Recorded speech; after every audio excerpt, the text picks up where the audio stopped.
Domanda: ma te vuoi fare un orto o vuoi creare una fabbrica di verdure?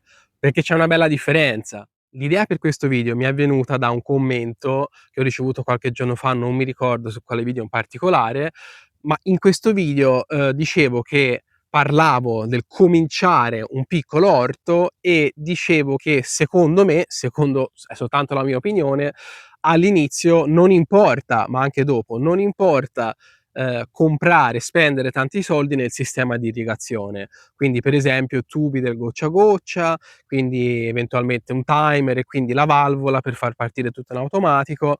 E in questo commento mi veniva detto da questa persona, che tra l'altro ringrazio, siccome lui o lei, non lo so, ha il campo a 10 chilometri, mi sembra, di distanza, lavora 12 ore al giorno e quindi l'unico modo per fare l'orto è far partire l'irrigazione da un'applicazione, quindi presumo senza nemmeno vedere se ce ne sia bisogno o meno, non lo so, le condizioni del terreno, e poi con la pompa a spalle da 15 litri, 20 litri, non mi ricordo, magari va a fare trattamenti una volta a settimana e raccoglierà, non lo so, 2 o 3 volte la settimana tutta l'estate e lui è contento così. Benissimo, ognuno è libero, liberissimo di farsi l'orto come vuole e di interpretare l'orto come vuole, quindi se lui ha soddisfazione a fare così, benissimo. Però siccome per me fare l'orto è un'attività diversa da questo, non è, cioè quella mi sembra più una meccanizzazione, una fabbrica, che potrei capire nel caso di un'azienda agricola, ma per un orto familiare magari è diverso. Ah, e lui diceva che è la differenza fra il fare e il non fare l'orto. Fatta questa premessa, in cui rispetto ovviamente ognuno come vuole fare l'orto, come non vuole fare l'orto, si parla di orti piccoli familiari, ripeto. Ma così facendo mi sembra appunto una produzione continua di ortaggi, te vai per fare queste 3 attività e punto. Capisco anche che ovviamente a una persona giustamente c'ha il suo lavoro, altri impegni, familiari o comunque personali e non ha il tempo di stare sempre all'orto, ci mancherebbe. Io non sto parlando di stare sempre all'orto, qui siamo a 2 estremi, o non esserci praticamente mai o spenderci tutto il tempo.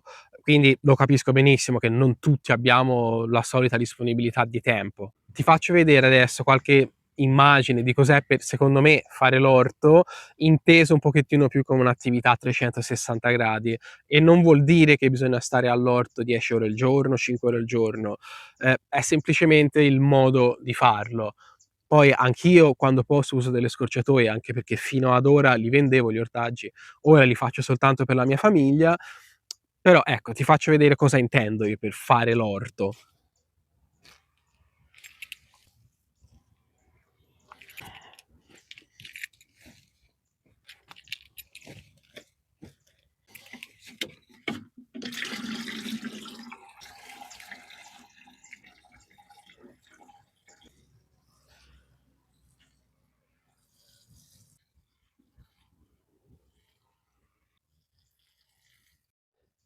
Guarda, stanno spuntando le prime rape cabo, me ne sono accorto ora mentre davo l'acqua e sono molto contento, perché è una delle cose più buone che una persona può coltivare in un orto.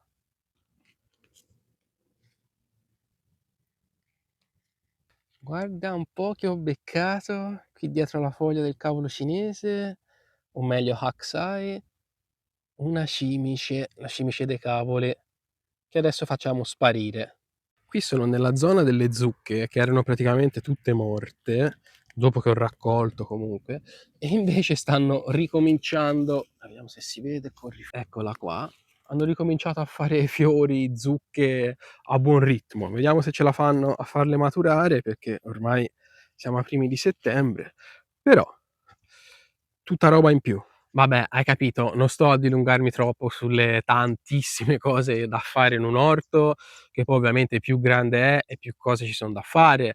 E poi se oltre alle verdure magari hai alberi da frutto, come fortunatamente ho io, qualche ulivo così sparso per il terreno, son tutte cose in più da fare, ci sono le potature, c'è da starci dietro, quindi, non sto a dilungarmi su questi altri aspetti. E ovviamente ora si sta parlando di orto all'aperto o al massimo in una serretta fredda, come hai visto prima che davo l'acqua, ero nella mia serretta fredda, non riscaldata. Parlo di ambienti all'aperto. se mi segui o se sei già stato sul canale avrai visto che io coltivo anche microgreens. Qualcuno li chiama orti anche quelli, fatti al chiuso. A me mi viene difficile chiamarlo orto quello, cioè lo faccio volentieri, mi piace tantissimo, però quella è un'altra cosa. Io per orto intendo questo all'aperto, in cui comunque si mette mani nella terra, siamo a contatto con la natura, ecco per me è questo. Ecco perché mi torna strano parlare di orto o coltivarsi verdure per sé, semplicemente facendo partire un'irrigazione da un'applicazione e te all'orto nemmeno non ci vai. Rispetto tutto, come ho detto all'inizio del video, e capisco che ognuno ha le sue esigenze di tempo, di distanza, così. Io personalmente a me personalmente piace farlo così e ha molti benefici anche. Io quando vengo all'orto, cioè mi tranquillizzo, anche se sto avendo una giornataccia, vengo qui e dopo 5 minuti non penso più a niente.